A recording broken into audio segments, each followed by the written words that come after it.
আসসালামু আলাইকুম সবাইকে। কি অবস্থা সবার? কেমন আছি সবাই? আহ, আমরা যেমনটা বলছিলাম যে আজকে আমরা ঠিক 7:30 ঘটিকায় সবার সামনে উপস্থিত হলাম। আজকে আমাদের জিকে ইন্ট্রোডাক্টরি ক্লাস, আমাদের যে এমপিবিএন ইংলিশ ম্যাথ অ্যান্ড জিকে যে গ্রুপটি আছে, আমাদের যে প্রাইভেট গ্রুপটি, এখানে অনেকেই আপনারা যুক্ত আছেন। তো এখন থেকে আমরা রেগুলার এই গ্রুপে চাকরি যারা প্রত্যাশী আছেন তাদের জন্য আমরা ক্লাস নিয়ে আসবো। জিকের উপরে ডেডিকেটেড ক্লাস থাকবে, একই সাথে ম্যাথ এবং ইংলিশের উপরও হচ্ছে আমাদের যারা এক্সপার্ট টিউটর আছেন বা মেন্টর আছেন তাদের কাছ থেকে আপনারা ডেডিকেটেড সার্ভিস পাবেন ইনশাল্লাহ। তো যেহেতু আমরা আজকে প্রথম ইন্ট্রোডাক্টরি ক্লাস, তো স্বাভাবিকভাবে আমরা কিছু বেসিক কথাবার্তা বলবো আসলে কিভাবে আপনাদের প্রিপারেশন নেওয়া উচিত। নতুন বছরে নতুন ভাবে আমরা সবকিছু শুরু করবো ইনশাল্লাহ এই নতুন বাংলাদেশে। আর অনেকেই যুক্ত হয়েছেন। আমি স্বাভাবিকভাবেই যেহেতু আজকে প্রথম ক্লাস একটু সময় নিচ্ছি, সবাই যুক্ত হন এবং যারা আমার ক্লাস আগে করেছেন বা যারা আজকে প্রথম, তারা সবাই চেষ্টা করেন যে যারা আছে চাকরি প্রত্যাশী যারা আছে কিংবা বিশ্ববিদ্যালয়ে যারা হচ্ছে এখন পড়ুয়া, অর্থাৎ হয়তো তৃতীয় বা ফাইনাল ইয়ার স্টুডেন্ট, তাদেরকেও এখানে আমন্ত্রণ জানাতে পারেন। ইভেন যারা বিশ্ববিদ্যালয়ে ভর্তি পরীক্ষা দিচ্ছে তাদের জন্য এই ক্লাসটি উপযোগী হতে পারে, যদিও সেটা একদমই আউট অফ কনটেক্সট। আমরা ডেডিকেটেড দিয়ে যেহেতু চাকরির প্রস্তুতির জন্য আসলে এই ক্লাসটি নিয়েছি। অনেকে যুক্ত হচ্ছেন, অনেকেই সালাম দিয়েছেন। ওয়ালাইকুম আসসালাম। আমিও সকলকে আমন্ত্রণ জানাচ্ছি। আসসালামু আলাইকুম। তো আশা করি সবাই ভালো আছেন। অনেকে জানতে চেয়েছেন, আলহামদুলিল্লাহ ভালো আছি। আহ, অনেকদিন পর আসলে আপনাদের সামনে আসলাম। আহ, চাকরি বা ব্যক্তিগত জীবনের ব্যস্ততা সবকিছু কাটিয়ে উঠে আমরা আর কি আবারও একসাথে হয়েছি। ইনশাল্লাহ আমরা কথাবার্তা বলি। আহ, আচ্ছা, অনেকেই আছেন, সাইফ আছেন, উম্মে হাবিবা আছেন, মিতু আছেন, ঠিক আছে, সবাই যেহেতু আছেন। আর যারা আমাকে চেনেন না, আমি আব্দুল্লাহ আল ফাতিন, আপনাদের সাথে ইনশাল্লাহ থাকবো। আমাদের যেই গ্রুপে আপনারা এখন যুক্ত আছেন বা যেই গ্রুপে, যে প্রাইভেট গ্রুপে আমরা ক্লাস করছি, এই গ্রুপে জিকের সাধারণ জ্ঞানের উপরে যে ক্লাসগুলি থাকবে ইনশাল্লাহ সেগুলি আমি আপনাদের সাথে থাকবো। ওকে, সো আমরা যাই আমাদের। প্রথমে আমি আসলে যে কথাগুলো একটু বলতে চাই আপনাদের, যে আসলে সাধারণ জ্ঞান এর ব্যাপ্তি অনেক বেশি। হ্যাঁ, আমরা যদি সাধারণ জ্ঞান নিয়ে একটু কথাবার্তা বলতে চাই, আমাদের প্রথমে যে জিনিসগুলো একটু বলতে হয়, একদমই মানে এমন না যে আমরা একদম এসেই প্রশ্ন সলভ করা শুরু করে দিব, তা না। সবার প্রথমে খুব ইম্পর্টেন্ট যে জিনিসটা জানা, সেটা হচ্ছে সিলেবাস পরিচিতি। তা আমরা সাধারণ জ্ঞানের ম্যাক্সিমাম সময় যেটা করি, যে দেখা যাচ্ছে যে আমরা আহ, সাধারণ জ্ঞান সাম্প্রতিক সময়ের যা যা আছে একদম পড়ে পড়ে ফাটায় ফেলি। কারেন্ট অ্যাফেয়ার্স বা বিভিন্ন ধরনের যে বই আছে বাজারে, বেশ চমৎকার কিছু বই আছে, সেগুলো আমরা একদম মুখস্থ করে ফেলি। তো আমাদের আসলে যেই আচ্ছা, সাউন্ড কম আসা, হোপফুলি সাউন্ড শোনা যাচ্ছে এখন। হ্যাঁ সাইফ, আপনি আই থিংক একটু আপনার ডিভাইসটা একটু চেক করেন। আই হোপ আপনি শুনতে পাচ্ছেন, বা আশা করি সবাই শুনতে পাচ্ছেন। একটু আরো দু একজন আমাকে একটু জানাতে পারেন যে আসলে দেখা এবং শোনায় কোনো সমস্যা হচ্ছে কিনা। ওকে, তো যেটা বলছিলাম, প্রথম যে পয়েন্টটা নিয়ে আমি একটু আলোকপাত করব সেটা হচ্ছে যে সিলেবাস পরিচিতি। অর্থাৎ যখনই আপনি আসলে জিকে, জেনারেল নলেজ বা সাধারণ জ্ঞান নিয়ে কথাবার্তা বলবেন, সবার প্রথমে আপনাকে জানতে হবে যে কোথায় আমাকে থামতে হবে। এইটা যদি আপনি না জানেন তাহলে খুবই সমস্যা, কারণ আমরা যদি মানে আননেসেসারি অনেক তথ্য পড়ি, সেটা আমাদের জন্য, ব্রেইনের জন্য হ্যাম্পার, আমাদের চাকরি পরীক্ষার জন্য সেই বা প্রিপারেশনের জন্য কিন্তু সেটা অনেক বেশি হার্মফুল। তো যার জন্য যেটা হয়, আচ্ছা thank you, all clear, okay, sound শোনা যাচ্ছে এবং দেখাও যাচ্ছে, ওকে ঠিক আছে, thank you thank you thank you যারা জানাচ্ছেন। আচ্ছা, okay, thank you. Shah Alam আছেন আমাদের সাথে, তপু রায় আছেন, নিতু আক্তার, ওকে, জুলহাস বলেছেন অল ক্লিয়ার, ইয়াসিন আরাফাত, জুলহাস, ঠিক আছে, থ্যাংক ইউ। তো যেটা আমি বলছিলাম যে আশা করি অনেকেই যুক্ত হয়েছেন, সবাই কমেন্টে মেনশন করে দিতে পারেন, যেহেতু আজকে প্রথম ক্লাস, অনেকেই হয়তো না জানা থাকতে পারেন, অনেকে কর্মব্যস্ত থাকতে পারেন। সবাইকে একটু ট্যাগ করে দেন, কারণ তারা যেন কর্মব্যস্ততার পরে যেন এই ক্লাসটা দেখতে পারে। তো আমরা আজকে শুরু করেছি। আজকে আমাদের প্রথম ক্লাসে প্রথমে যে বেসিক কথাগুলো আমি বলছিলাম যে সিলেবাস পরিচিতিটা কি, যে আসলে আমাদের একটু জানতে হবে যে কোথায় আমাকে থামতে হবে, কতটুকু পড়বো, যতটুকু প্রয়োজন ঠিক ততটুকু। ঠিক আছে, সেটার জন্য আপনাদের টেনশন করতে হবে না, সেটার জন্য আমি আছি। আমি আপনাদেরকে ইনশাল্লাহ প্রপার একটা গাইডলাইন দিব, এবং পুরোটা সময় জুড়ে আমি থাকবো। আমি গত আমাদের মোত্তাসিম পাহলভী স্যারের গত লাইভে যখন আমি এসেছিলাম খুব অল্প সময়ের জন্য, তখন অনেকেই এরকম বলছিলেন, যে একজনের আমি কমেন্ট করেছিলাম যে তিনি বলেছেন যে স্যার আমি চাকরি পেয়ে আপনার সাথে দেখা করতে চাই। এইরকম মোটিভেটেড থাকতে হবে। তো যারা এরকম মোটিভেটেড থেকে আমাদের সাথে যুক্ত থাকবেন, আমি আমার এন্ড থেকে কথা দিতে পারি যে জেনারেল নলেজ, ইংলিশ বা আমাদের যে ম্যাথে তো পাহলভী স্যার আছেনই, আমাদের কাছ থেকে আপনি কম্প্যাক্ট একটা সলিউশন, একটা গাইডলাইন পাবেন ইনশাল্লাহ। ওকে, ঠিক আছে। 2 নম্বরে যেটা আমি বলছি সেটা হচ্ছে ক্লাস নোট করে পড়া। যারা আমার বিগত ক্লাসগুলি করেছেন, বা আমি রিকোয়েস্ট করবো যারা এখানে নতুন স্টুডেন্ট আছেন, আপনারা যেটা করতে পারেন যে ইউটিউবে এমপিবিএন জব প্রিপারেশন নামে একটি চ্যানেল আছে, সেখানে আপনি আমার 25টা ক্লাস পাবেন। যারা জানতে চান যে আসলে আমি ক্লাসগুলি কিভাবে নেই, কোন প্যাটার্নে নেই, তারা খুব ভালোভাবে আমার সেই ক্লাসগুলি করলে, জিকে সাজেশন ক্লাস এরকম 25টি ক্লাস আমি নিয়েছি, মোট 25টি ক্লাস নিয়েছি। সেই 25টি ক্লাসগুলি যদি আপনি করেন, আপনি দেখবেন আমার প্রত্যেকটা ক্লাসে আগের ক্লাসের সাথে পরের ক্লাসের একটা কানেকশন আছে, একটা কি বলে, একটা প্যাটার্ন ফলো করে আমি কিন্তু ক্লাসগুলো করাই। এবং মানচিত্রের ক্লাসগুলি খুবই ধরে ধরে আমি আসলে আপনাদেরকে করিয়েছি, যেটা আসলে মুখস্থ আমার, বা আমি অনেক বেশি ছবি বা ভিজুয়ালাইজেশনের বিশ্বাস করি। আমার ক্লাসগুলি করলে আপনারা আসলে দেখবেন যে মুখস্থ করা লাগছে খুবই কম। ওকে, ঠিক আছে। নেক্সট আমি যেটা বলেছি যে বিগত বছরের প্রশ্ন অ্যানালাইসিস। তো বিগত বছরের প্রশ্ন অ্যানালাইসিস করলে যেটা হয় যে আসলে আমরা অনেকে যেটা করি যে শুধু জব সলিউশন টাইপ বা প্রশ্ন ব্যাংক টাইপের প্রশ্নগুলি, মানে ওই ধরনের বইগুলি পড়ি এবং আশা করি যে ওইখান থেকেই কি আমরা একদম মানে প্রশ্ন পাবো হুবহু কমন। তো সবসময় আসলে হুবহু কমনের আশায় থাকলে হবে না। আমাদের আসলে বিগত বছরের প্রশ্নগুলি দেখে অ্যানালাইসিস করে বুঝতে হবে যে আসলে একজন প্রশ্নকর্তা কিভাবে চিন্তা করেন, এবং তার কোন কোন টপিকগুলি থেকে তারা প্রশ্ন করেন, এবং ওই টপিকের আশপাশ দিয়ে ঘুরায় ফিরায় আরো যে প্রশ্নগুলি আসে। আমি যখন ক্লাস নিব, আপনি দেখবেন যখন আমি একটি টপিক নিয়ে কথা বলছি বা একটি সার্টেন প্রশ্ন সমাধান করছি, ওই প্রশ্নের আশপাশ দিয়ে আর কি কি প্রশ্ন সম্ভাব্য আসতে পারে বা বিগত বছরে আসে, সেগুলো কিন্তু আমি একদম এক জায়গায় নিয়ে আসি। এমন না যে ধরেন আমি পেট্রো বাংলার প্রশ্ন সমাধান করছি, শুধু পেট্রো বাংলার বিগত বছরের প্রশ্ন সমাধান করছি, তা না। আমি যখন পেট্রো বাংলার কোনো একটা প্রশ্নের পরীক্ষার প্রশ্ন আমি আপনাকে সমাধান করাবো, কোন একটা সার্টেন টপিকের নিয়ে যখন আমি কথা বলবো, ওই টপিকের আরো অন্যান্য জায়গায় যে ধরনের প্রশ্ন আসে বা সম্ভাব্য যেগুলি আসতে পারে, এবং যেগুলো অবশ্যই খুব ইম্পর্টেন্ট, যেটা আপনার দরকার সিলেবাসের মধ্যে আপনার জানার থাকার অবশ্য দরকার, শুধু সেগুলি আমি আপনাকে দেখাবো। আচ্ছা, আচ্ছা, আনারাতুল জান্নাহ একটা ভালো প্রশ্ন করেছেন যে প্রথম থেকে স্টার্ট করবেন কিনা। হ্যাঁ, আমি যে 25টা ক্লাসের কথা বলেছি, সেই 25টা ক্লাস হচ্ছে আমি সাজেশন ক্লাস নিয়েছিলাম। তো সেটি গত বছরে আমরা যে 25টা ক্লাস নিয়েছিলাম, ওগুলি আপনার রেফারেন্সের জন্য, আপনি চাইলে ওই ক্লাসগুলি করে আসতে পারেন। এবং আমরা এই গ্রুপে একদম প্রথম থেকে, একদম বেসিক থেকে, শুরু থেকে আমরা আবার ক্লাস নিব। যিনি একদম জিরো তে আছেন, চাকরির প্রস্তুতিতে যার প্রিপারেশন একদমই শূন্যের কোটায়, তিনিও ক্লাস করতে পারবেন। যারা মোটামুটি একটা ভালো পর্যায়ে আছেন, তারাও কি রিভিশন দিতে পারবেন আমাদের সাথে।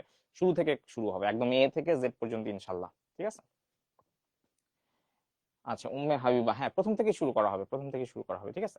আচ্ছা, আর একদম লাস্টে আমি আরেকটা মানে আহ, যেটা আরো এই ধরনের অনেক সাজেশন বা আরো এই ধরনের অনেক কথা আমরা রেগুলার ক্লাসে বলবো। আপাতত 4টা টপিকের মধ্যে এই টপিকগুলো নিয়ে বলছি আর কি। একজন বলেছেন আবার প্রথম থেকে শুরু করেন, এইগুলো আসলে একদম বেসিক কথাবার্তা, তেমন কিছু না।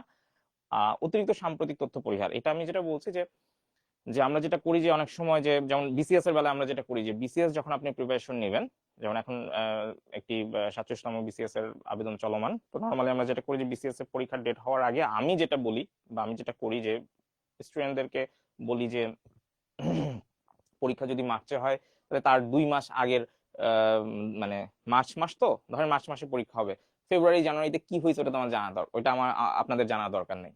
ঠিক আছে, মানে খুব বেশি সাম্প্রতিক, কারণ পরীক্ষার প্রশ্ন মোটামুটি একটা সার্টেন সময়ের মধ্যে হয়ে যায় বা করে ফেলতে হয়, জমা দিতে হয়। তো একেবারে সাম্প্রতিক প্রশ্ন বা যেগুলো একদমই আননেসেসারি, ওগুলো আমার আসলে পড়ার দরকার নেই। ঠিক আছে, এটাই আমি বলতে চাইছি যে অতিরিক্ত সাম্প্রতিক তথ্য পরিহার করতে হবে। তাহলে এখানে যে কথাগুলো বলছি, তাহলে মেইন বিষয় হচ্ছে খুবই ইম্পর্টেন্ট 2টা কথা, যেটা 1 নাম্বার আর 4 নাম্বারে রাখছি। বাকিগুলো তো কমন, যে আপনি অবশ্যই নোট করে পড়বেন। জিকে মনে রাখার উপায় কি? লিখে লিখে পড়া, নোট করে পড়া। আর বিগত বছরের প্রশ্নগুলো তো অ্যানালাইসিস হবে। 1 নম্বরে বলছি সিলেবাস পরিচিতি, এটা খুবই গুরুত্বপূর্ণ। আপনাকে জানতে হবে আপনাকে কতটুকু পড়তে হবে, কারণ আপনি দেখবেন ঘুরে ফিরে আপনি আমি যদি একটু সিলেবাস গুলা দেখাই আপনাদেরকে, যেমন এখানে দেখেন একদম আমরা আশা করি দেখতে পাচ্ছি যে প্রথমে আমি যেটা রেখেছি যে প্রাইমারি শিক্ষক নিবন্ধন পরীক্ষার সিলেবাস। হ্যাঁ, পূর্ণাঙ্গ একটু পরীক্ষার সিলেবাস, এগুলো মোটামুটি আমরা সবাই জানি, তারপরে জাস্ট একটা জায়গায় নিয়ে আসছি আর কি কিছু জিনিস বলার জন্য। তো প্রাইমারি শিক্ষক নিবন্ধন পরীক্ষায় যেটা হয় যে এখানে আপনি দেখেন যে মোটামুটি 20 মার্ক বরাদ্দ থাকে জিকের জন্য। এবং এই জিকেতে যেটা হয়, আচ্ছা চন্দন সরকার একটা কথা বলেছেন, আমি একটু নেই কথা প্রশ্নটা, যে চাকরির জন্য বেসিক পড়া ভালো না কি জব সলিউশন পড়া ভালো। আচ্ছা, অবশ্যই আপনি তো আমি যেখানে একটু আগে যে কথাটা বলেছি যে জব সলিউশন মানে কি, যে বিগত বছরের প্রশ্ন, ওটা তো অবশ্যই অ্যানালাইসিস করবেন, কিন্তু কি বলেছিলাম যে শুধু বিগত বছরের প্রশ্ন মুখস্থ করলে তো হবে না। তো বিগত বছরে যে প্রশ্নগুলি আসছে সেগুলি কোন জায়গা থেকে আসছে, কিভাবে আসে, কিভাবে সলিউশন করতে হয়, সেটার জন্য অবশ্যই কি আপনাকে বেসিক জানতে হবে। ম্যাথের জন্য এটা তো খুবই মানে অবশ্য কর্তব্য। আচ্ছা, তো যেটা বলছিলেন দেখেন এখানে প্রাইমারিতে প্রথম যে পয়েন্টটা আছে যে বাংলাদেশ সম্পর্কিত বিষয়। তো আপনি একটু নর্মালি চিন্তা করেন, প্রাইমারিতে বাংলাদেশ সম্পর্কিত বিষয় এখানে 10 মার্ক বরাদ্দ। এই 10 মার্কে কি কি আসতে পারে? স্বাভাবিকভাবে বাংলাদেশের যে জাতীয় বিষয়াবলী আছে সেগুলি তো আসবেই, বাংলাদেশের ভৌগোলিক সীমানা, আয়তন, এগুলো থেকে প্রশ্ন আসতে পারে। নদনদী খুবই গুরুত্বপূর্ণ বিষয়, বিভিন্ন পুরস্কার বা সম্মাননা, শিল্প সংস্কৃতি, বাংলাদেশ যেহেতু কৃষি প্রধান দেশ, তাহলে কৃষি, অর্থনীতি, এই ধরনের কমন কিছু জিনিস আছে। আপনি যদি এখানে দেখেন এখানে কিন্তু ওই জিনিসগুলাই বলা আছে। স্বাভাবিকভাবেই এখানে কি আছে আরো বলা আছে যে ইতিহাস, প্রাচীন থেকে 1947 সাল, এখানে আছে ভাষা আন্দোলন, মুক্তিযুদ্ধ, সংবিধান খুবই গুরুত্বপূর্ণ একটা বিষয়। আপনি জানেন যে বিসিএস এর সংবিধানের জন্য, বিসিএস প্রিলিতে সংবিধানের উপরে কি 3 মার্ক কিন্তু বরাদ্দ থাকে আলাদাভাবে। তো মোটামুটি আপনি যদি একটু দেখেন, আমি যদি বলি যে এখানে দেখেন বাংলাদেশের ভূ প্রকৃতি, ভৌগোলিক অবস্থান, এই ধরনের জিনিসগুলো আছে। সেকেন্ড লাইনে দেখেন ইতিহাস, মুক্তিযুদ্ধ, সংবিধান, এগুলা আছে। থার্ড লাইনে গিয়ে আপনি দেখবেন কি বলা আছে যে এই যে বন, কৃষি, শিল্প, পানি। ঠিক আছে, 4 নম্বর লাইনে যে দেখেন সরকার, রাজনীতি, সরকারি বেসরকারি লক্ষ্য, নীতি, পরিকল্পনা।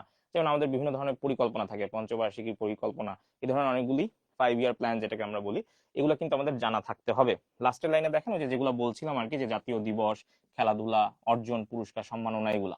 আর সাম্প্রতিক, এইটা তো আসলে কমন, বাট কতটুকু সাম্প্রতিক পড়তে হবে সেটা ইনশাল্লাহ আমি আপনাদেরকে জানিয়ে দিব। ঠিক আছে।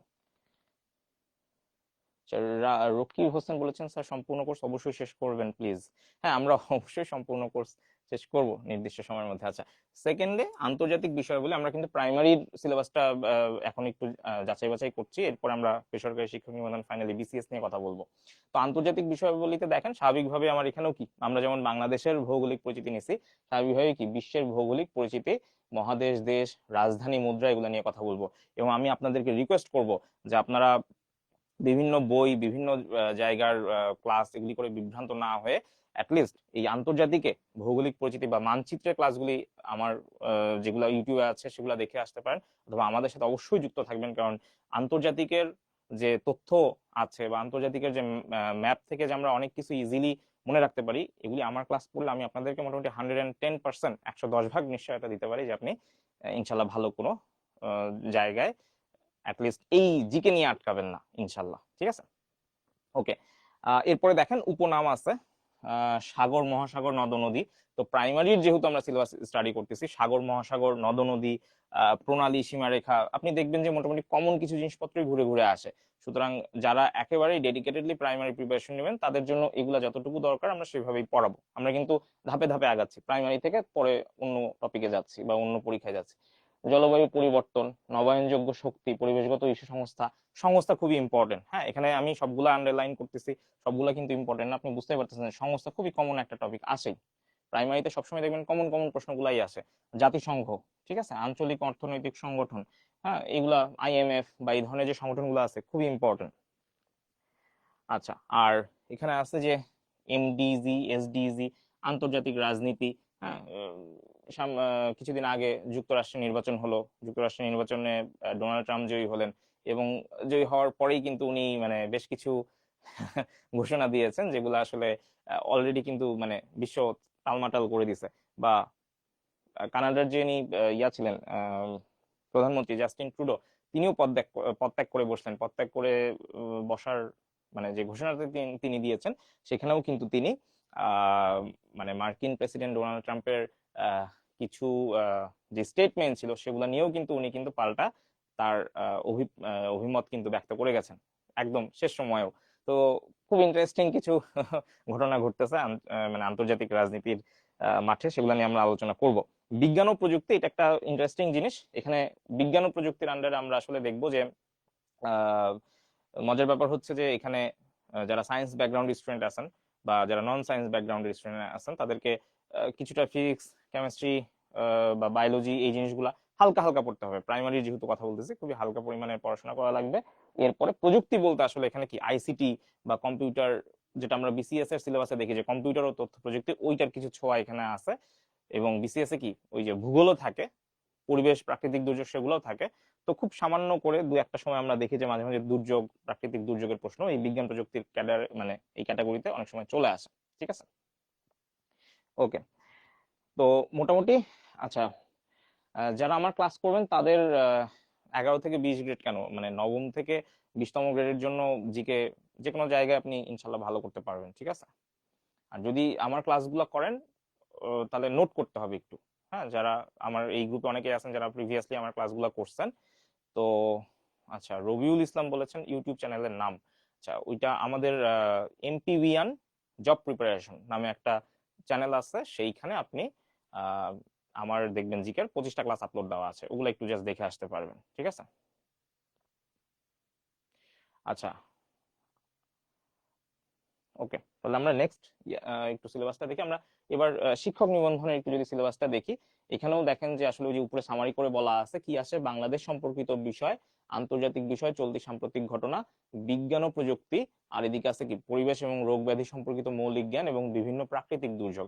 এর মানে আপনি বুঝতেই পারতেছেন, আপনি যদি একটু ধাপে ধাপে উঠেন, আপনার খুব বেশি লোভ করার দরকার নাই। আপনি ধরে নেন আপনি প্রাইমারির একজন চাকরি প্রত্যাশী, বা আপনি হতে পারে যে আপনি বিসিএস ক্যাডার হতে চান বা বিসিএস এর প্রিপারেশনও নিচ্ছেন। ঠিক আছে, তো আমরা একটু যদি আস্তে আস্তে যাই, একটু কম লোভ করি, প্রথমে যদি প্রাইমারি যে সিলেবাসটা ছিল ওইটাই যদি একটু ভালোভাবে স্টাডি করি, আপনি দেখেন প্রাইমারি সিলেবাস আপনি যা যা পাইছেন সেটা তো আমি বলছি কি মোটামুটি কমন প্রশ্নগুলো আসে।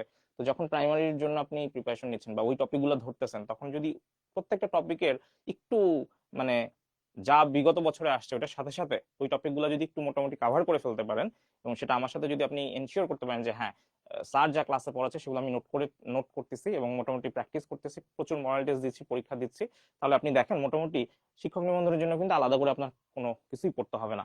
কারণ আপনি দেখেন বাংলাদেশ বিষয়গুলির ডিটেলসে যদি আপনি যান, তাহলে দেখেন এখানে কি আছে, ওই একই জিনিস, বাংলাদেশের ভূপ্রকৃতি, জলবায়ু, পরিবেশ, এই যে ইতিহাস, এই যে ভাষা আন্দোলন, মুক্তিযুদ্ধ, একই তো জিনিস, তাই না? আলাদা করে কিছু পড়ার নাই। আপনি দেখেন এখানে কি আছে, বাংলাদেশের অর্থনীতি, হ্যাঁ, এই যে বন, কৃষি, শিল্প, পানি, একই জিনিস। ঠিক আছে, তো মোটামুটি বাংলাদেশের যে বাংলাদেশ বিষয়াবলীর অধীনে যে সিলেবাসটা দেওয়া আছে একটা মোটামুটি আপনি দেখবেন যে আপনি ওয়েবসাইটে যদি যান, যে অফিসিয়াল যে ওয়েবসাইট আছে সেই অফিসিয়াল ওয়েবসাইটেও কিন্তু আপনি কি এই এগুলো এগুলো কিন্তু আমি নিজের মন গড়া কোনো কিছু লিখি নাই কিন্তু।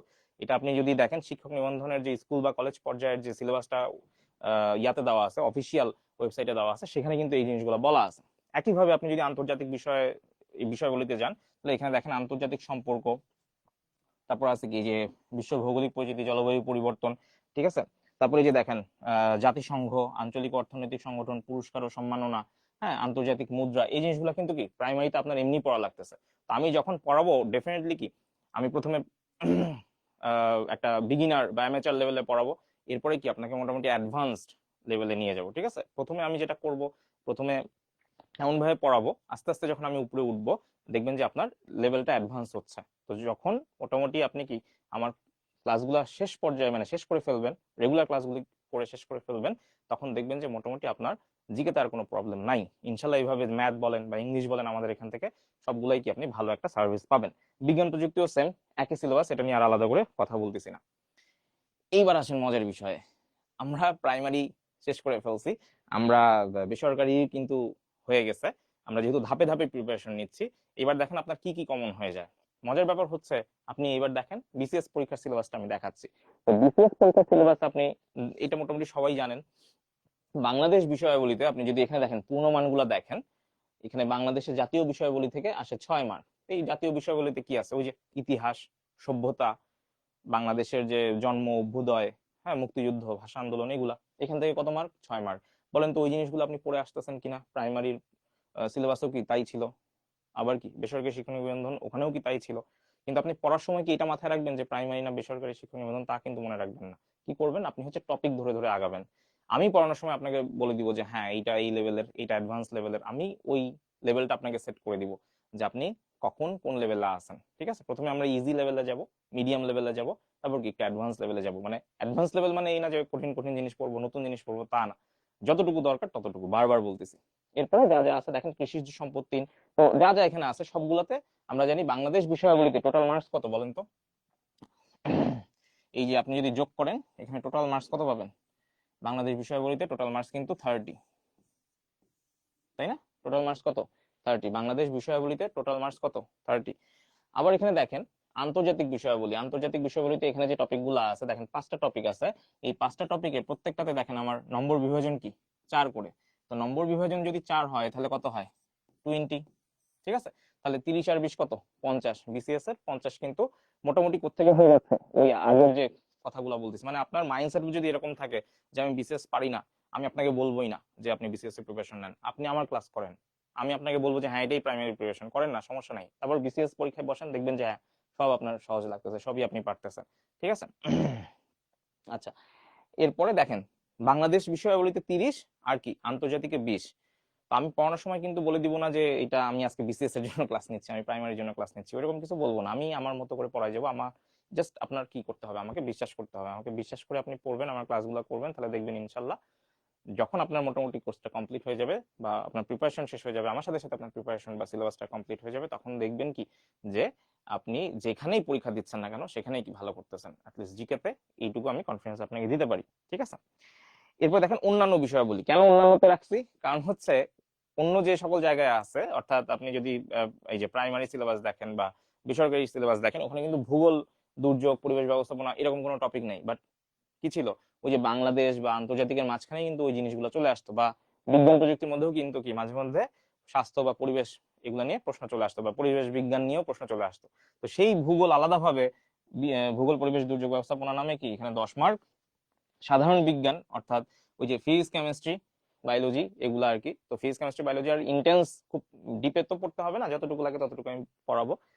কম্পিউটার, কম্পিউটার ও তথ্য প্রযুক্তি এখানেও কি 15। তাহলে দেখেন তো কত হইলো, 30, 20, 50, 50 আর এইদিকে কত, 30, 80, 90, তাই না? Almost 90 marks. দেখেন টোটাল 90 মার্কস আপনার কি বিসিএস এ। এখানে আমি এই পেজে যা যা লিখছি এখানে কত 90 মার্কস আছে। অর্থাৎ আপনি যদি একটু বুদ্ধি করে প্রিপারেশন নেন, হ্যাঁ আমরা অনেকেই যেটা করি যারা সায়েন্স ব্যাকগ্রাউন্ডের আছে তারা মনে করি যে ম্যাথ আর বিজ্ঞান দিয়ে কোপায় দিব। হ্যাঁ, যারা নন সায়েন্স ব্যাকগ্রাউন্ডে আছেন তারা হয়তো ভাবেন যে বাংলা ইংলিশ এগুলো দিয়ে কোপায় দিব। কেউ অনেকে আছেন ইংলিশ লিটারেচার তার হচ্ছে এক্সপার্টিজের জায়গা। তো আমার ইয়া হচ্ছে, কথা হচ্ছে আপনি যদি একটু বুদ্ধি করে পড়েন, আপনি যদি একটু টেকনিক খাটায় পড়েন, জাস্ট এইখান থেকে কি আপনার 90 মার্কসের প্রিপারেশন হয়ে যায়। এবং এখানে কিন্তু আপনার প্রিপারেশন ভালো থাকলে প্রশ্ন যেভাবে আসুক না কেন আপনি কিন্তু কি শিওর থাকতেছেন যে হ্যাঁ একদম শিওর শট, যদি আপনি প্রশ্ন বা ওই টপিকটা যদি কাভার করা থাকে ওই টপিক থেকে যে প্রশ্নই আসুক আপনি কিন্তু অ্যান্সার করতে পারবেন। ম্যাথে কি হয়, মানে একটা কনফিউশন থাকতে পারে যা হইলো কি হইলো না। বিজ্ঞানে অনেক সময় কি আমরা যেহেতু সবাই মানে সায়েন্স ব্যাকগ্রাউন্ডের হব না, এটাই স্বাভাবিক। বিজ্ঞানে অনেক সময় কনফিউশন থাকতে পারে অপশন দেখে, অনেক সময় কাছাকাছি অপশন থাকে, একটা মধুর সমস্যায় আমরা পড়ে যাই।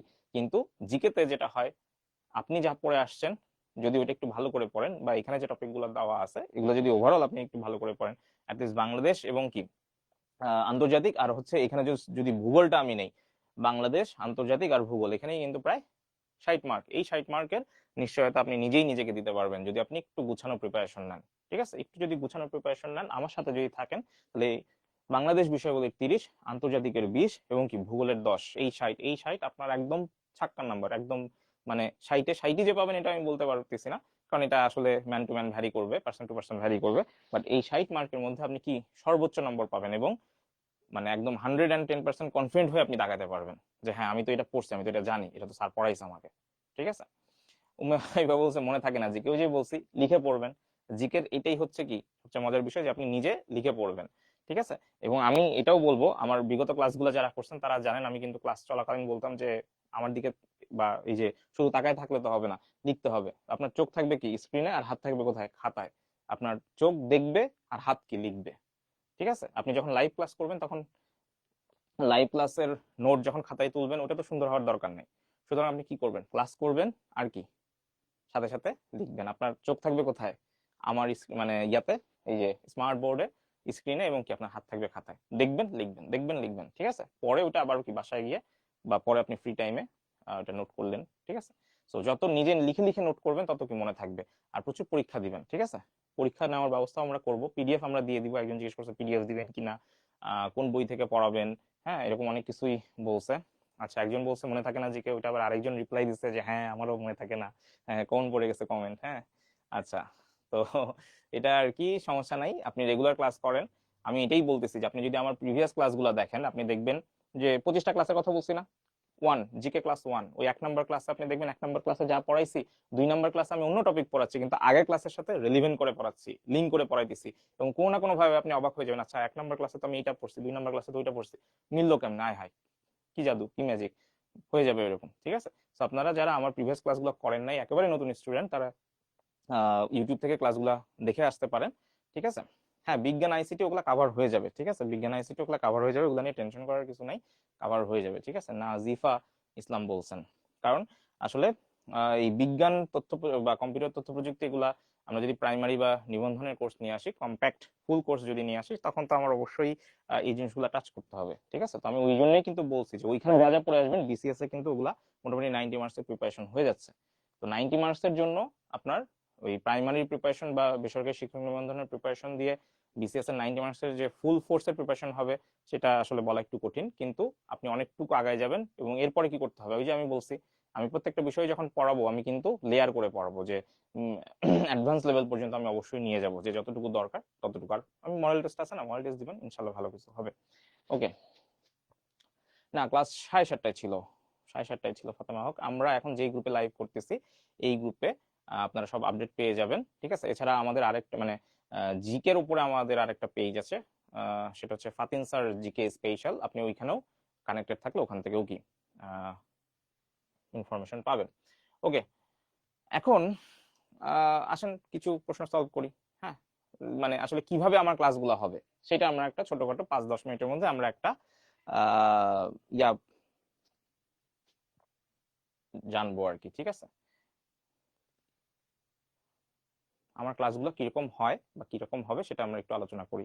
পলাশ মাহমুদ বলেছেন আপনার আগের সবগুলো ক্লাস করেছি, আপনি গুছিয়ে পড়ান অনেক। Thank you Palash Mahmud, thank you আপনাকে। তো আশা করি আপনি আমাদের সাথে থাকবেন, এবং আপনার আরো যারা আছে চাকরি প্রত্যাশী বন্ধু বান্ধব, সিনিয়র জুনিয়র, সবাই একসাথে আমরা ক্লাস করব, ইনশাল্লাহ ভালো কিছু হবে। কালকে আমি পাহলভি স্যারের ক্লাসের একজনের কমেন্ট দেখে বেশ ভালোই মোটিভেটেড হয়েছি, নিজে মোটিভেটেড হয়েছি। সে বলছে যে স্যার আমি চাকরি হয়ে আপনার সাথে দেখা করতে চাই। তো এরকম আসলে একটু কষ্ট করে লেগে থাকতে হবে, ইনশাল্লাহ ভালো কিছু হবে, ঠিক আছে। ওকে, সো আমি আবারও বলতেছি আমাদের আমি একটু লিখে দেই, হ্যাঁ, তাহলে মনে হয় আপনাদের জন্য ভালো হবে, যে এমপিবিয়ান জব প্রিপারেশন নামে আমাদের একটা ইউটিউব চ্যানেল আছে, ঠিক আছে। এমপিবিয়ান জব প্রিপারেশন নামে কি আছে বললাম, ইউটিউব চ্যানেল। আপনি ওখান থেকে কি আমার বিগত যে ক্লাসগুলি আছে, 25টা ক্লাস আছে, সেটা আপনি করতে পারবেন। At the same time GK বা এছাড়া চাকরি সংক্রান্ত যে কোনো আপডেট আপনি পাবেন। আমাদের একটি পেজ আছে ডেডিকেটেড, সেখানেও আপনি কানেক্টেড থাকতে পারেন। পেজের নামটি হচ্ছে ফাতিন স্যার জিকে স্পেশাল।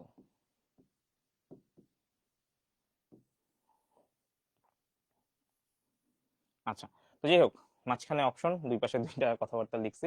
এটা হচ্ছে এমপিবিএন জব প্রিপারেশন আমাদের ইউটিউব চ্যানেল, আর এটা হচ্ছে কি আমাদের ফেসবুক একটি পেজ আছে।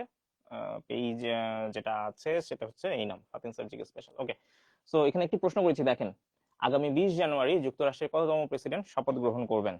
দেখি তো কি অবস্থা সবার। সম্রাট বলেছেন আপনার ক্লাসগুলো অনেক ভালো হয়, থ্যাংক ইউ সম্রাট আলমগীর এমডি, সম্রাট আলমগীর আব্দুল সালাম, ইনশাল্লাহ ভালো কিছু হবে, মনোযোগ দিয়ে শুনলাম। হ্যাঁ ইনশাল্লাহ, ইনশাল্লাহ, আসলে আমরা সবাই সেটাই চাই, সেটাই আমরা বিশ্বাস করি। আপনারা যদি একটু লেগে থাকেন, আমরা তো ইনশাল্লাহ আপনাদের সাথে আছি। সো আশা করি ভালো কিছুই হবে। আচ্ছা দেখেন তো এটা একটু অ্যান্সার করতে পারেন কিনা, যে আগামী 20 জানুয়ারি, হ্যাঁ, যুক্তরাষ্ট্রের কততম প্রেসিডেন্ট শপথ গ্রহণ করবেন? আমরা মোটামুটি সবাই জানি এটার answer, I hope. Aria Sharmin বলেছেন আপনার ক্লাসগুলো খুবই সুন্দর, আমি সবগুলো ক্লাস করেছি, থ্যাংক ইউ আরিয়া শারমিন আপনাকে। আপনি আশা করি ক্লাস করবেন এবং কি নতুন যারা আছে তাদেরকে ওখানে মেনশন দিবেন। ওকে, আচ্ছা আমি একটু দেখলাম যে অনেক রকম অ্যান্সার আসতেছে, কেন? এরকম তো হওয়ার কথা না। একজন 46 বলেছেন, একজন 48 বলেছেন, আর ম্যাক্সিমাম আমি যেটা দেখছি যে 47। মান্না বলেছেন 46, পলাশ মাহমুদ বলেছেন 47, জান্নাতুন তাসনি চন্দন সরকার বলেছেন 47তম। Very good. আমাদের ডোনাল্ড ট্রাম্প, যিনি হচ্ছেন যুক্তরাষ্ট্রের 47তম প্রেসিডেন্ট, আগামী 20 জানুয়ারি তিনি শপথ গ্রহণ করতে যাচ্ছেন। এই 20 জানুয়ারিতেই তিনি শপথ গ্রহণ করেছিলেন 2016 সালে, অর্থাৎ আগের মেয়াদে। তখন তিনি 45তম প্রেসিডেন্ট ছিলেন। ঠিক আছে, আমি একদম শুরুর দিকে আমি একটা অ্যান্সার পেয়েছিলাম যেখানে একজন বলেছেন 45তম। তো ডোনাল্ড ট্রাম্প 45তম প্রেসিডেন্ট ছিলেন, সেটা 2016 সালের ওই মেয়াদে। এবং মজার বিষয় হচ্ছে উনি যখন 45তম মেয়াদে যুক্তরাষ্ট্রের প্রেসিডেন্ট হন, তখনও 20 জানুয়ারি শপথ গ্রহণ করেন, 2016 সালের কথা বলতেছি। এবং তখন তিনি একজন মহিলা ক্যান্ডিডেট অর্থাৎ হিলারি ক্লিন্টনকে পরাজিত করেন। এইবারও তিনি একজন মহিলা প্রতিদ্বন্দ্বী অর্থাৎ কমলা হ্যারিসকে তিনি বিট করেন, এবং এইবার তিনি 47তম প্রেসিডেন্ট হিসেবে নির্বাচিত হন। ঠিক আছে, আব্দুল সালাম বলেছেন আমাদের জিকে, আমার জিকে খুবই দুর্বল। আব্দুল সালাম, আপনার জন্য শুভ সংবাদ। আপনার এই দুর্বলতার যে জিকের প্রতি যে আপনার এই দুর্বলতা, এটা খুব শীঘ্রই মানে কি বলবো, আপনার জন্য শুভ দিন আসতেছে। হ্যাঁ, আপনি ক্লাসগুলো করেন, ইনশাল্লাহ ভালো কিছু হবে। আচ্ছা, এখন দেখেন, এই যে আমি ক্লাসের শুরুতে কোন এক পর্যায়ে বলছি যে ডোনাল্ড ট্রাম্প যেটা করছেন, যে নির্বাচিত হওয়ার পরপরই, যে 2016 সালের পরে উনি যে দ্বিতীয় মেয়াদে যখন নির্বাচিত হলেন, তখন তিনি বলেছেন যে স্রষ্টা তাকে দ্বিতীয় জীবন দিয়েছেন একটি কারণে, সেটা হচ্ছে কি যে মার্কিন প্রেসিডেন্ট নির্বাচনে জিতবে এবং আবার মার্কিনীদের পাশে থাকবে, সাহায্য মানে তাদের হচ্ছে উত্তরোত্তর উন্নতি জন্য সে হচ্ছে দ্বিতীয় জীবন পেয়েছে, এরকম একটা কথা বলেছেন। আমরা সবাই হয়তো জানি যে নির্বাচনী প্রচারণায় তার উপরে আক্রমণ হয়। তো মার্কিন প্রেসিডেন্ট ডোনাল্ড ট্রাম্প এই নির্বাচনে জয়লাভের পরপরই বেশ কিছু মানে কন্ট্রোভার্সিয়াল ডিসিশন দেন, স্টেটমেন্ট দেন, বিবৃতি দেন। তার মধ্যে একটি হচ্ছে যে তিনি কোনো একটা দ্বীপ কেনার ব্যাপারে খুবই আগ্রহ দেখান। ঠিক আছে, কোনো একটা দ্বীপ কেনার ব্যাপারে তার ইচ্ছা প্রকাশ করেন। তো সেটি কোনটি? এখানে অপশন আছে ABCD দিয়ে দিছে, আপনারা অ্যান্সার করতে পারেন। উম্মে হাইবা বলছে স্যারের ক্লাসের তুলনা হয় না, স্যারের ক্লাসগুলো অনেক বুঝবে না। Thank you. খাদিজা আক্তার বলছেন স্যার আপনার লিঙ্কটা দিয়েন। আমার তো লিঙ্ক নাই, আমার পেজের লিঙ্ক আছে, সেইটা এই যে এখানে আছে, ফাতিন স্যার জিকে স্পেশাল। হ্যাঁ, এটা হচ্ছে আমার ফেসবুক পেজের, আমাদের হচ্ছে ফেসবুক পেজ। আপনি ফেসবুকে ক্লাস শেষে সার্চ দিন ফাতিন স্যার জিকে স্পেশাল পেয়ে যাবেন। আর এখানে আছে এনপিভিএন জব প্রিপারেশন, এখানে আমি একটু পাশে লিখে দিচ্ছি যে এটা হচ্ছে আমাদের ইউটিউব চ্যানেল। ঠিক আছে, থ্যাংক ইউ।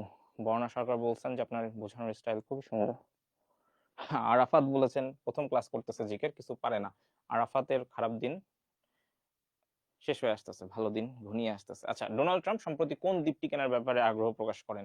তো 2 সপ্তাহ আগের ঘটনা, যেখানে আমরা দেখেছি যে ডোনাল্ড ট্রাম্প সে কি করেছেন, যে নির্বাচনে জয়লাভের পরপরই সে গ্রিনল্যান্ড যে দ্বীপটি আছে, এই দ্বীপটি কেনার ব্যাপারে আগ্রহ প্রকাশ করেছেন। কেন? কারণ এই গ্রিনল্যান্ড হচ্ছে, আমি একটু পরে ম্যাপ দেখবো, গ্রিনল্যান্ড হচ্ছে ইউরোপের সাথে, মানে গ্রিনল্যান্ড যদি আমার দখলে থাকে, ইউরোপ বা ওইদিকে রাশিয়া আছে, স্বাভাবিকভাবেই মানে ইউরোপের একদম মানে নাকের ডগায় আমি বসে যেতে পারবো। সুতরাং কৌশলগত কারণে, হ্যাঁ, স্ট্র্যাটেজিক্যালি, তো আমেরিকা বা ডোনাল্ড ট্রাম্পের টার্গেটই হচ্ছে যে ওইটার দখলে নেওয়া। এবং মজার ব্যাপার হচ্ছে যে আমেরিকার কিন্তু বিভিন্ন দেশে তাদের কি এয়ারবেজ আছে, বিমান ঘাঁটি আছে। হ্যাঁ, তো কোরিয়াতে আছে। ঠিক আছে, আচ্ছা। সম্রাট আলমগীর বলছেন যে কয়দিন ছিলেন না। হ্যাঁ, আমি একটু ব্যস্ত ছিলাম, একটু ঝামেলা ছিল। এখন থেকে প্রতিদিন, হ্যাঁ, রেগুলার ক্লাস পাবেন। প্রতিদিন মানে প্রতিদিন না, ধারাবাহিক ক্লাসগুলো হবে। ঠিক আছে, যেমনটা বলছিলাম গ্রিনল্যান্ড। আচ্ছা, পানামা, তাইওয়ান, ইন্দোনেশিয়া, এগুলো আসলে যেটা পানামা, এখানে মজার ব্যাপার হচ্ছে পানামা যে খালটা আছে, তো দ্বীপ না খাল। মজার ব্যাপার হচ্ছে ডোনাল্ড ট্রাম্প এইটার দিকেও কি পাখির চোখ করছেন। ঠিক আছে, ডোনাল্ড ট্রাম্প, ইংরেজি বানানটা দেখি তো পারি কিনা। আরে পারছি, হায় হায় সেরা। তো এই যে ডোনাল্ড ট্রাম্প পানামা খাল, সেটার দিকেও তার পাখির চোখ আছে। মজার ব্যাপার হচ্ছে উনি খুব রিসেন্টলি আরো একটা স্টেটমেন্ট দিছে। তিনি কি চায়, তিনি চান যুক্তরাষ্ট্রের, আমরা জানি যে 50টা, এই যে কয়দিন আগে নির্বাচন হলো না, সেখানে আমরা কি শুনছিলাম যে যুক্তরাষ্ট্রের 50টা অঙ্গরাজ্য আছে। এই 50টা অঙ্গরাজ্যের পরে ডোনাল্ড ট্রাম্প দেখেন কিরকম মানে কি বলবো, দুষ্ট লোক, সে কানাডাকে বলতেছে যে যুক্তরাষ্ট্রের 51তম অঙ্গরাজ্য করতে চায়। মানে অলরেডি এরকম একটা স্টেটমেন্ট সে দিয়ে দিছে। এখনো সে শপথ গ্রহণ করে নাই, দায়িত্ব নেয় নাই, বাট জাস্টিন ট্রুডো তিনি পদত্যাগ করার সময় কিন্তু বলে গেছে যে না, এরকম কোনো কিছু হবে না, সে একটা হুঙ্কার দিয়ে গেছে আর কি। ঠিক আছে,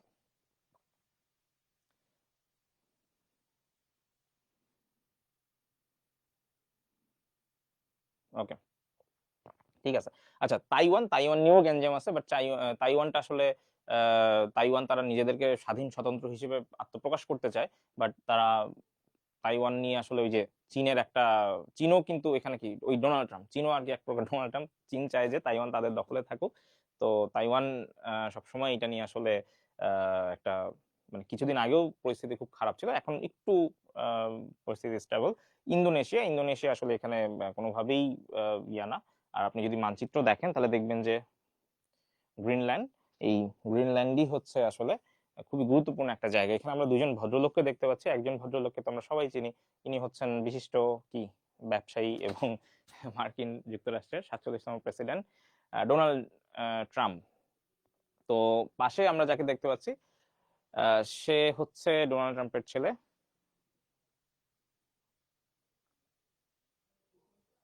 আচ্ছা, ক্লাস কয়দিন হবে একজন একজন জানতে চেয়েছেন। তো আমরা রুটিন বা পরিপূর্ণ কোর্স প্ল্যান আমরা এটা দিয়ে দেবো ইনশাল্লাহ। ঠিক আছে, আপাতত আমরা কিছুদিন হয়তো ফ্রি ক্লাস নিব, এবং আপনারাও আমাদের সাথে যুক্ত থাকেন, রেগুলার ক্লাসগুলি করে অভ্যস্ত হন, ইনশাল্লাহ আমরা পরবর্তীতে জানিয়ে দেব। তো ডোনাল্ড জুনিয়র, হ্যাঁ, আমরা পাশে যাকে দেখতে পাচ্ছি ডোনাল্ড জুনিয়র, ট্রাম্পের ছেলে। তো মজার ব্যাপার হচ্ছে যে কেন আমরা তাকে দেখছি, কারণ 2 সপ্তাহ 2 আগে ডোনাল্ড ট্রাম্প যখন গ্রিনল্যান্ড কেনার ব্যাপারে আগ্রহ প্রকাশ করে, রিসেন্টলি তার ছেলে যেটা চাচ্ছে যে ব্যক্তিগত সফরের কথা বলে বা একটা ভিডিও ডকুমেন্টারি বানানোর কথা বলে গ্রিনল্যান্ড সফরে যাচ্ছে আর কি। তো এই গ্রিনল্যান্ড যে ইয়াটা আছে, যে দ্বীপটা আছে, ওইটা আসলে ডেনমার্ক যে দেশটি আছে তাদের মালিকানাধীন, এবং তারা এটা নিয়ে যথেষ্ট তৎপর, এবং তারা সেখানে এখন তাদের যে প্রতিরক্ষা বাহিনী আছে বা নিরাপত্তা জোরদার করার একটা ঘোষণা দিয়েছে অলরেডি। এবং ডেনমার্কের যে প্রধানমন্ত্রী সে অলরেডি মানে ডেনমার্কের আহ, যে যেহেতু উপনিবেশ বলা যায় এটাকে, তো গ্রিনল্যান্ডের যে প্রধানমন্ত্রী, সরি, গ্রিনল্যান্ডের যে প্রধানমন্ত্রী, গ্রিনল্যান্ডের প্রধানমন্ত্রী তিনি আহ, বলেছেন যে কড়া কড়া ভাষায় বলে দিয়েছেন যে গ্রিনল্যান্ড বিক্রির জন্য নয়। তো যদিও গ্রিনল্যান্ড তারা নিজেদেরকে চাপমুক্ত রাখার জন্য কৌশলগত কারণে বলেছে যে জুনিয়র, যে ডোনাল্ড জুনিয়র তার সফর ব্যক্তিগত, এটার সাথে আসলে কোনো সম্পর্ক নাই। বাট আপনি যদি বহির্বিশ্বের যে নিউজ এজেন্সিগুলি আছে তাদের খবর যদি আপনি কাভার করেন, তাহলে সবাই আসলে এটাকে একটা কৌশলগত ভ্রমণ বা ট্যুর বলছে আর কি। যাই হোক, আমরা ম্যাপটা একটু দেখি। হ্যাঁ, ম্যাপটা আমরা একটু দেখি যে বুঝতে পারি কিনা। খেয়াল করেন এখানে অবস্থানটা দেখেন। এখানে অবস্থানটা দেখেন, আমার মনে হয় নীল লাল কালি, হ্যাঁ দেখা যাচ্ছে, ভেরি গুড। তো এই যে এই জায়গাটা যা যা দেখতে পাচ্ছেন, এই পুরো অংশটাই কি গ্রিনল্যান্ড। আচ্ছা, ব্র্যাকেটে দেখেন তো এখানে কেন DEN লেখা? এটার কারণ হচ্ছে ডেনমার্ক, যে গ্রিনল্যান্ড যেটা আছে সেটা হচ্ছে কি ডেনমার্কের উপনিবেশ। এই জন্য এখানে কি লেখা আছে, গ্রিনল্যান্ড যে দ্বীপটা আছে এটা হচ্ছে ডেনমার্ক, ব্র্যাকেটের ডেন লেখা। এবং মজার ব্যাপার হচ্ছে আমি সবসময় বলি যে আপনি যখনই আমি আপনাকে মানচিত্র পড়াবো মানচিত্রে আমি যখন স্টার মার্ক দিয়ে কোনো কিছু লিখে রাখবো, আপনি ধরে নিবেন ওটা হচ্ছে রাজধানী। ঠিক আছে, ওইটা কি রাজধানী। ঠিক আছে, আচ্ছা। তো এই যে গ্রিনল্যান্ড যে আছে, গ্রিনল্যান্ড, এই গ্রিনল্যান্ডের এখানে দেখেন স্টার মার্ক দিয়ে এখানে লেখা আছে নুক। যদি বানানটা এখানে দেখতে সমস্যা হয়, NWUK, আমি একটু লিখে দেই রাজধানীটা কি, NWUK। ঠিক আছে, গ্রিনল্যান্ড, তাহলে গ্রিনল্যান্ডের রাজধানী কি নুক। প্রশ্ন আসতে পারে, যেহেতু গ্রিনল্যান্ড এখন খুবই হট টপিক, সো প্রশ্ন আসতে পারে। আমরা আগামী 3 4 5 6 মাস পরে যে বিভিন্ন চাকরি পরীক্ষাগুলো দিব, বা BCS এর পিলির যদিও আমি কথা বলি, সেটাও যদি আগামী 4 মাস বা 5 মাস পর হয়, আসতে পারে। যেমন এরকমই একটা ইস্যু থেকে, এরকমই একটা চলমান ইস্যু থেকে একটা প্রশ্ন আসছিল যে গুয়ামের গভর্নরের নাম কি, 38 BCS এ আসছিল একটা প্রশ্ন। তো স্বাভাবিকভাবে অনেকে বিরক্ত ছিল, গুয়ামের গভর্নর এত কিছু কে মনে রাখে, বাট তখন কিন্তু গুয়ামের গভর্নর বা গুয়াম সিটি নিয়ে, মানে গুয়াম যে কান্ট্রিটা আছে তাদের নিয়ে এরকম একটা ইস্যু ছিল, যার জন্য কি ওই দেশের ওই প্রশ্নটা চলে আসছিল। আমরা এরকম একটু জিনিসপত্রগুলো মনে রাখবো, আশেপাশে কি হচ্ছে একটু মনে রাখবো। তো এই হলো আমার গ্রিনল্যান্ড। তো গ্রিনল্যান্ড হচ্ছে কার অধীনে, ডেনমার্ক। এখন ডেনমার্কটা কই? হুম আপনি দেখেন এখানে কে আছে, এই যে দেখেন এখানে আছে কি ফিনল্যান্ড, ঠিক আছে, আমি জাস্ট একটা রাফ স্কেচ করতেছি, ঠিক আছে। ফিনল্যান্ডের পাশে এখানে কে আছে দেখেন, আমি এখানে দিলাম, এখানে আছে সুইডেন, হ্যাঁ যেহেতু দেখা যাচ্ছে, ঠিক আছে। আমি একদম এক্সাক্ট ইয়ে আঁকতেছি না। আর এই পাশে আছে হচ্ছে নরওয়ে, আমি একটু কালার চেঞ্জ করি, কারণ এখানে আছে কি এই যে নরওয়ে। হুম, আচ্ছা। তো এই যে এখানে ছোট্ট করে যে জায়গাটা আছে, আমি আপনাদের জন্য এবার হলুদ কালি ব্যবহার করি। এই যে এখানে যে ছোট্ট একটা দেশ, এইটাই হচ্ছে কি আমার ডেনমার্ক। কি? ডেনমার্ক, ঠিক আছে। তো এই যে ডেনমার্ক ছোট্ট একটা কান্ট্রি, দেখতে ছোট বাট আসলে ছোট না। আচ্ছা, হলুদ কালি মনে হয় বোঝা যাচ্ছে না, আমি একটু চেঞ্জ করি তাহলে। হ্যাঁ,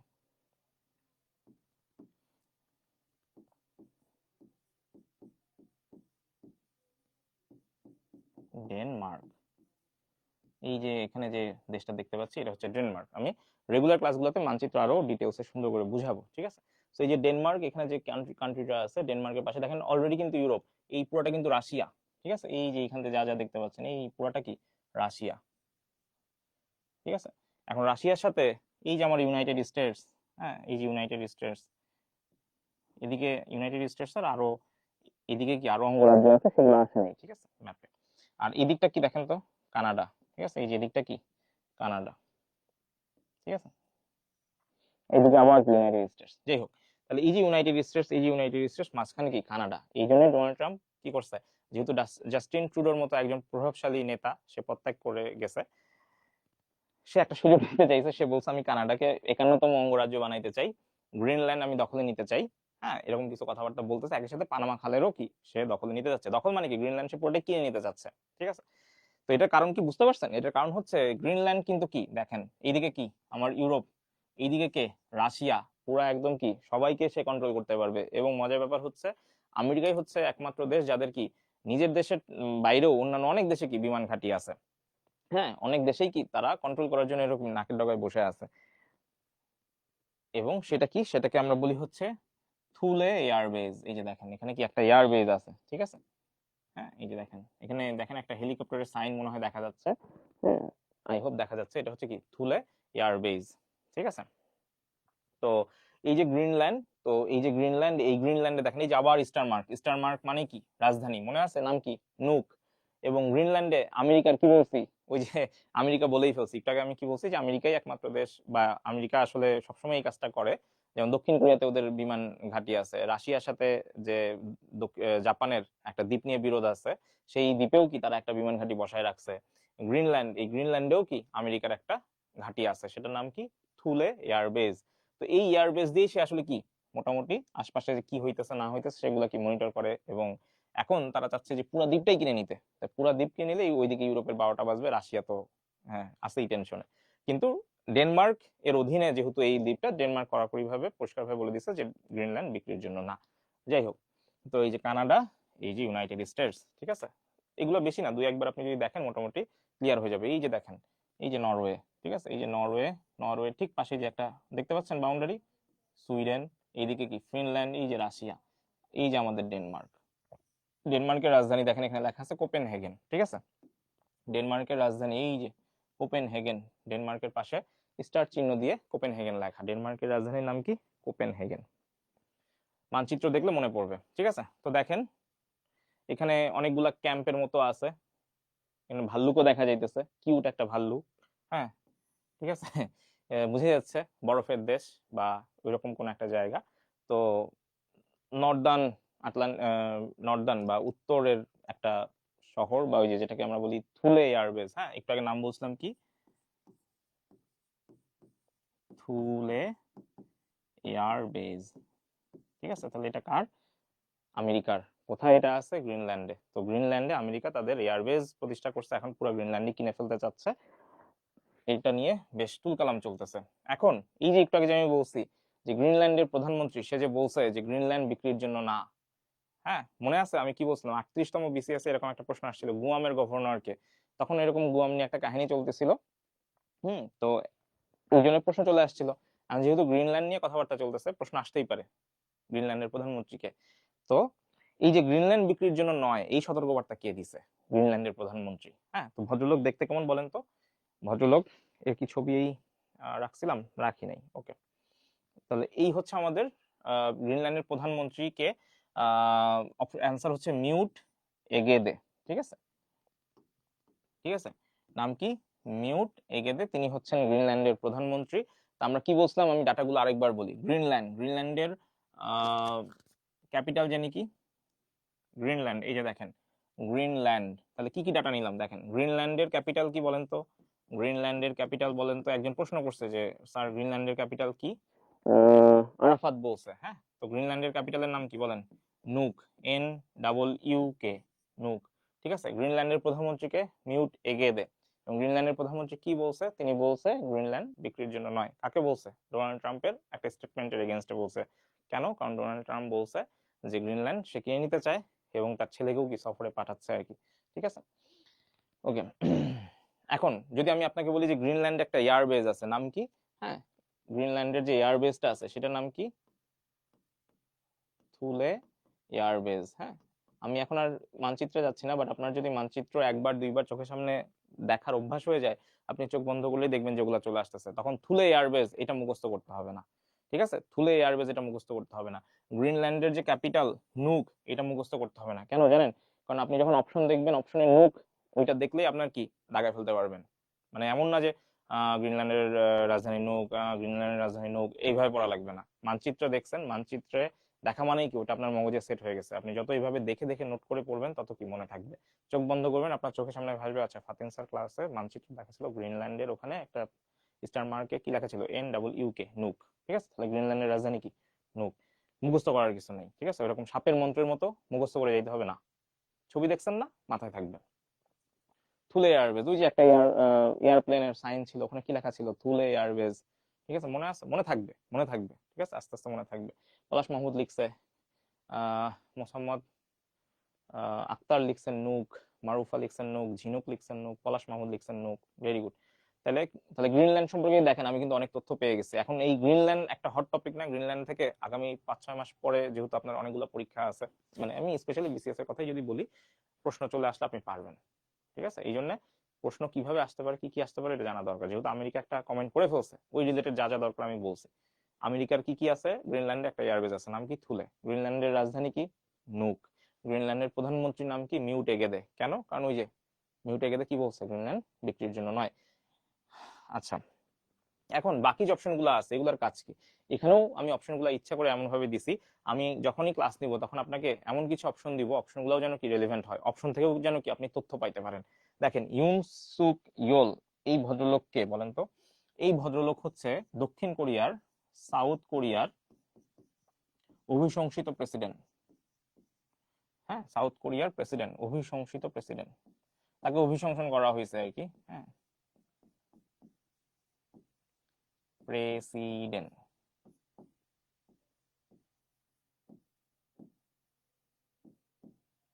ঠিক আছে, ওকে।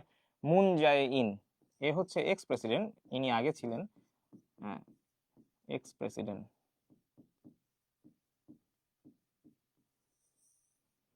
তো ইউন সুক ইয়োল, ইনি হচ্ছেন সাউথ কোরিয়ার অভিশংসিত প্রেসিডেন্ট।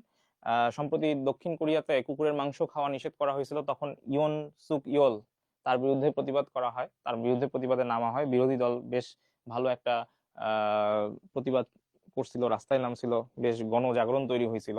ঠিক আছে, তো এই হচ্ছেন সেই ইয়ন সুক ইয়োল। এবং তারই আমলে উত্তর কোরিয়া দক্ষিণ কোরিয়ার সাথে যে সড়ক পথ ছিল সেটাও কি বন্ধ করে দেয়। এবং এটাও বেশ একটা ট্রেন্ড, গ্লোবাল নিউজে বা গ্লোবাল সেক্টরে এটা বেশ ট্রেন্ড ছিল যে উত্তর কোরিয়া অফিসিয়ালি দক্ষিণ কোরিয়ার সাথে কি যে সড়ক পথে যে কানেকশন ছিল সেটা বন্ধ করে দেয়। আচ্ছা, হানকাং, ইনিও সাউথ কোরিয়ার একজন। দেখেন সবাই সাউথ কোরিয়া, যেহেতু সাউথ কোরিয়া নিয়ে অনেকগুলো কথা বলতেছি এই জন্য এটা এখানে ওনাকে নিয়ে আসছি। হানকাং হচ্ছেন সাউথ কোরিয়ান একজন সাহিত্যিক, যিনি 2024 সালে সাহিত্যে নোবেল পুরস্কার পান। ঠিক আছে, তাহলে দক্ষিণ কোরিয়া নিয়ে যে কথাগুলো বলে ফেললাম, তাহলে কি কি কথা বলছি বলেন তো? ইয়ন সুক ইয়োল দক্ষিণ কোরিয়ার অভিশংসিত প্রেসিডেন্ট, যার সময় কি যে কিছুদিন আগে, গত বছরের ঘটনা, গত বছরের শুরুর দিকে বা মাঝে শুরুর দিকে, মার্চ এপ্রিল দিকের একটা ঘটনা, যে দক্ষিণ কোরিয়াতে কুকুরের মাংস ভক্ষণ করা যখন নিষেধ করা হয় তখন খামারিরা তার বিরুদ্ধে প্রতিবাদে নামে।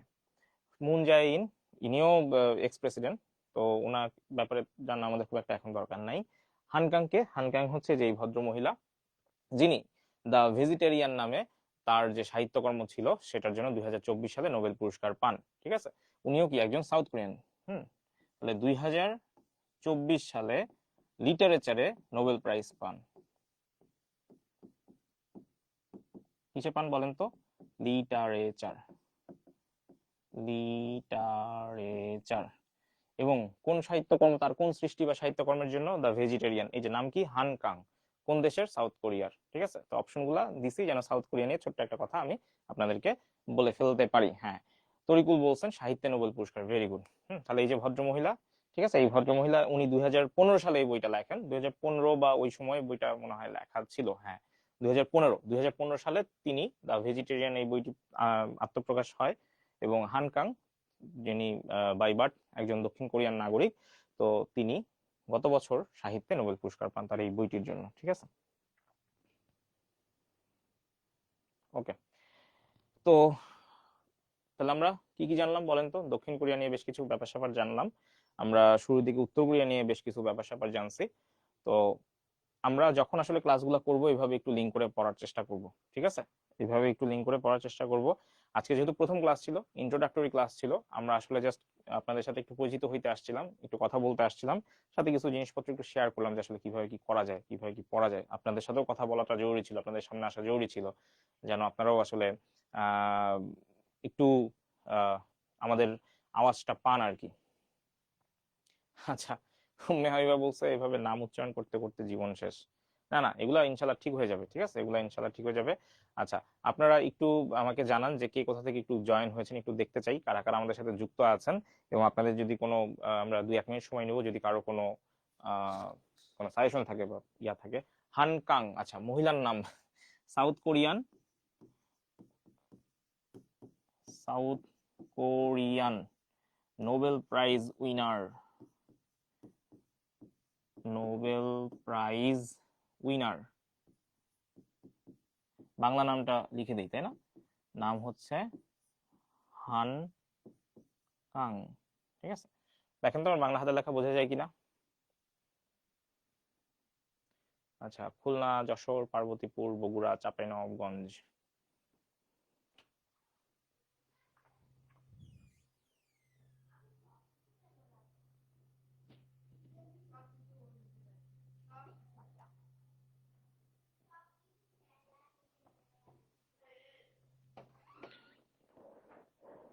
নাটোর, রাজশাহী। আচ্ছা, মিতু একটা ভালো প্রশ্ন করছেন যে অধ্যায় ভিত্তিক পড়াবেন কিনা। হ্যাঁ, আমরা টপিক ওয়াইজ অবশ্যই পড়াবো। আদনান রুবেল বলছেন রেগুলার ক্লাস নিলে ভালো হতো এক্সাম সামনে। হ্যাঁ, অবশ্যই, সামনে অনেকগুলো এক্সাম পেন্ডিং আছে, খালি দেখবেন কয়দিন পর ধুমধাম খালি এক্সাম হচ্ছে। ঝিনাইদহ, কানসাট, উম্মে হাবিবা।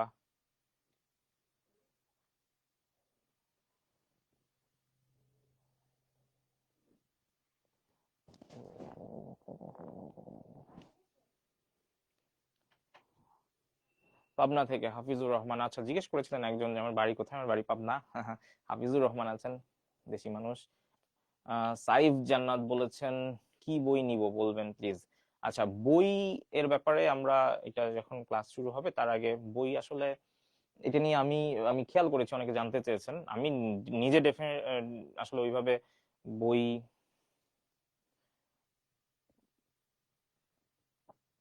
আমি আসলে যে ধরনের বইগুলো পড়ি সেগুলো আসলে মানে আপনাদের জন্য এখন মানে আমি আহ, কখনোই আহ, কখনো এই ধরনের বই আহ, ইয়া করি না যে ওই যে মানে কি বলে থাকে না বাজারে বিভিন্ন ধরনের যে বই আছে, আমি আসলে গল্পের ছলে যেসব বই টই আছে ওগুলো একটু পড়তে বেশি স্বাচ্ছন্দ্য বোধ করি। হ্যাঁ, তো এইরকম কিছু বই আমি দেখি আপনাদের সাজেস্ট করা যায় কিনা আমি করব। আর এছাড়া আহ গদবাঁধা যে বইগুলো আছে ওগুলো দেখি আমি, জানাই দিব। ওই যে বললাম আমাদের এমপিবিএন যে গ্রুপটা আছে, এমপিবিএন ইংলিশ ম্যাথ এন্ড জিকে অথবা ফাতিন স্যার জিকে স্পেশাল, এখানে আপনারা একটু আপডেটেড থাকবেন। আচ্ছা, একজন ঠাকুরগাঁওয়ে কি হবে, কালকে কি হবে সেটা শেয়ার করেছেন। স্যার, ক্লাসের শুরুতে টপিক গুলা ছিল এগুলো কি আলাদা আলাদা পড়ানো হবে কিনা?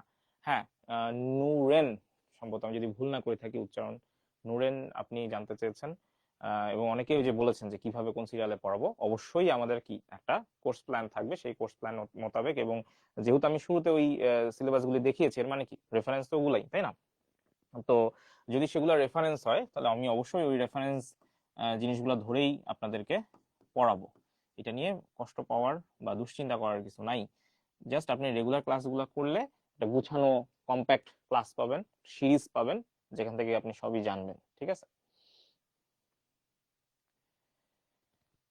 আচ্ছা, পিডিএফ বা পিডিএফ তো ক্লাস, আমি যেটা ক্লাস নিব ওইটার পিডিএফ তো আপনাকে মানে আপনারা মানে এই যে স্লাইডের পিডিএফ মনে হয় বলতেছেন, তাই হ্যাঁ, এটা তো পেয়ে যাবেন ইনশাল্লাহ, সমস্যা নেই।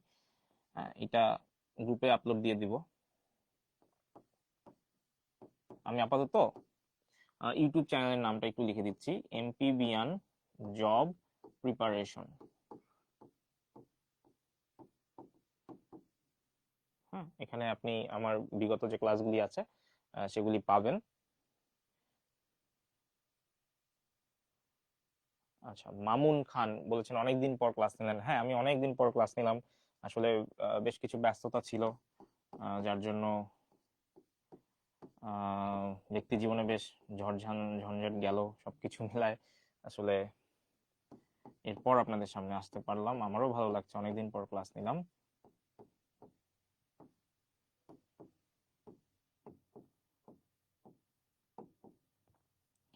আচ্ছা, তো ইউটিউব চ্যানেল হচ্ছে এমপিবিএন জব প্রিপারেশন, আর ফেসবুক পেজ হচ্ছে ফাতিন স্যার জিকে স্পেশাল। আপনি এই দুইটা জায়গায় মোটামুটি সব আপডেটেড জিনিসপত্র পাবেন। নেক্সট ক্লাস আমরা হচ্ছে এই যে ফাতিন স্যার জিকে স্পেশাল। হ্যাঁ, ফাইজা বলেছেন ইংলিশ ক্লাস স্টার্ট করলে ভালো হতো, আমাদের ইংলিশের প্যানেলটাও বেশ দক্ষ এবং আপনারা ক্লাস করলে বুঝবেন। ইংলিশ টিচার যিনি আছেন তিনি খুব শীঘ্রই এই গ্রুপেই ক্লাস নেওয়া শুরু করবেন। আচ্ছা, আমরা এখন লাইভে আছি যে গ্রুপটাতে, হ্যাঁ, সেটা কি, যেমন এটা তো পেজ, তাই না, ফাতিন স্যার জিকে স্পেশাল, এটা হচ্ছে পেজ। আপনি যদি চান তাহলে এই পেজে আপনি কানেক্টেড থাকতে পারেন, লাইক বা ফলো দিয়ে মানে কানেক্টেড থাকতে পারেন। আর আপনি যদি গ্রুপের কথা বলেন, যে গ্রুপে আমরা এখন ক্লাস করছি, হুম, এই এই যে গ্রুপটা, এটা হচ্ছে কি বলেন তো, এমপি বিয়ান, তাই না? হ্যাঁ, আগে ইংলিশ রাখা হয়েছে, দেখছেন, আমি সবার লাস্টে, ইংলিশ, ম্যাথ অ্যান্ড জিকে। ঠিক আছে, বাট জিকে এখানে সবচেয়ে শেষে থাকলেও জিকে তে মার্কস ডিস্ট্রিবিউশন সবচেয়ে বেশি, এটা আমরা আজকে দেখছি। আমরা জিকে কিন্তু ভালো করে পড়তে হবে অবশ্যই। ঠিক আছে, ইংলিশেরও আসলে অনেক গুরুত্ব আছে। আচ্ছা, উম্মে হাবিব একটা কথা বলছেন, সেটা হচ্ছে যে বানান, আমার নাকি বানান ভুল হয় না কখনো। আচ্ছা, আলহামদুলিল্লাহ, যদি আমার বানান ভুল না হয়।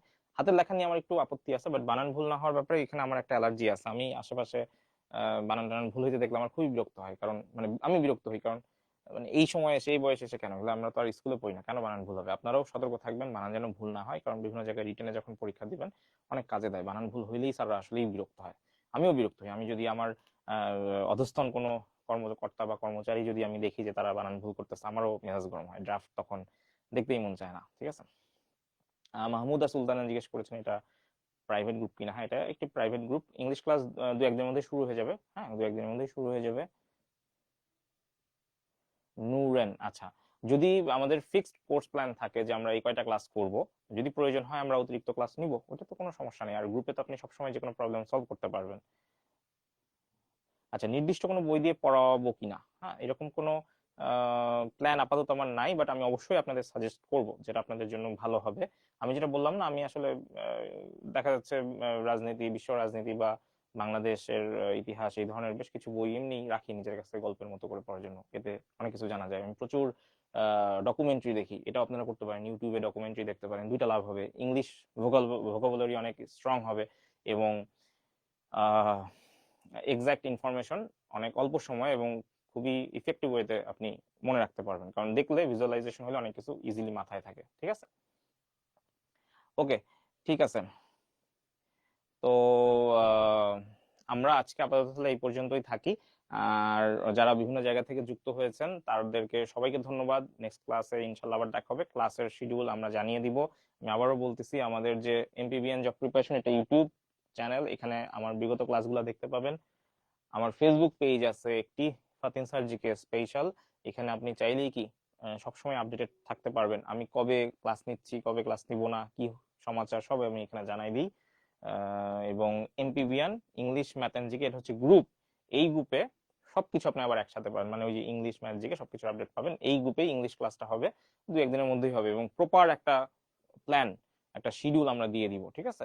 আমরা প্রথমে ইংলিশ ক্লাসগুলো আপনারা করে দেখবেন, ঠিক আছে? আজকে অনেকে নতুন পরিচিত হলেন আমার সাথে, ইংলিশ যিনি নেবেন তার সাথেও পরিচিত হবেন, তারও কয়েকটা ক্লাস ক্লাস করলেন, এরপর আমরা একটা কম্প্যাক্ট কোর্স প্ল্যান নিয়ে ইনশাল্লাহ আসবো, ঠিক আছে? লেখা আছে, কোন চ্যানেল লেখা আছে যে দেখেন, ইউটিউব চ্যানেল এমপিভিয়ান জব প্রিপারেশন। যদি ফেসবুক পেজে কানেক্টেড হতে চান, ফাতিন স্যার জিকে স্পেশাল, আর কি গ্রুপ এমপিভিয়ান ইংলিশ ম্যাথ এন্ড জিকে, ঠিক আছে?